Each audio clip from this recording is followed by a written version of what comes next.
আসসালামু আলাইকুম friends, welcome back. সবাই কেমন আছেন ভিউয়ার্স? আশা করি সবাই ভালো আছেন। আমি মোবারক আবারও চলে আসলাম নতুন একটা ভিডিও নিয়ে। আজকে আমার কবুতরগুলোকে লফটের ভিতরে ছেড়ে দিয়েছি যাতে উড়াউড়ি করতে পারে এবং গোসল করতে পারে। গোসল করার জন্য পানি দিয়েছি। আপনারা কবুতরকে সুস্থ সবল রাখার জন্য সপ্তাহে 2 থেকে 1 বার গোসল করাবেন, তাহলে কবুতরগুলো সুস্থ থাকবে এবং ভালো থাকবে। আমি আমার কবুতরগুলোকে লফটের ভিতরে ছেড়ে দিয়েছি যাতে কবুতরগুলো উড়াল পারতে পারে এবং দেখা গেছে কবুতরগুলো ভালোভাবে গোসল করতে পারে, পানি খাইতে পারে। তার জন্য আপনারা লফটের ভিতরে যদি ছেড়ে দেওয়ার মতন থাকে তাহলে আপনারা ছেড়ে দিবেন।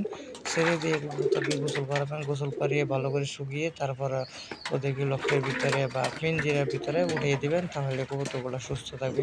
অনেক সময় দেখা গেছে কবুতর ভিজা থাকলে দেখা গেছে কবুতরের গায়ে ভালো করে না শুকাইলে তাহলে দেখা গেছে কবুতর ঠান্ডা লাগলে বেবি থাকলে বেবিরও ঠান্ডা লাগে। তাই কবুতরকে সুস্থ সবল রাখার জন্য কবুতরগুলো গোসল করাবেন।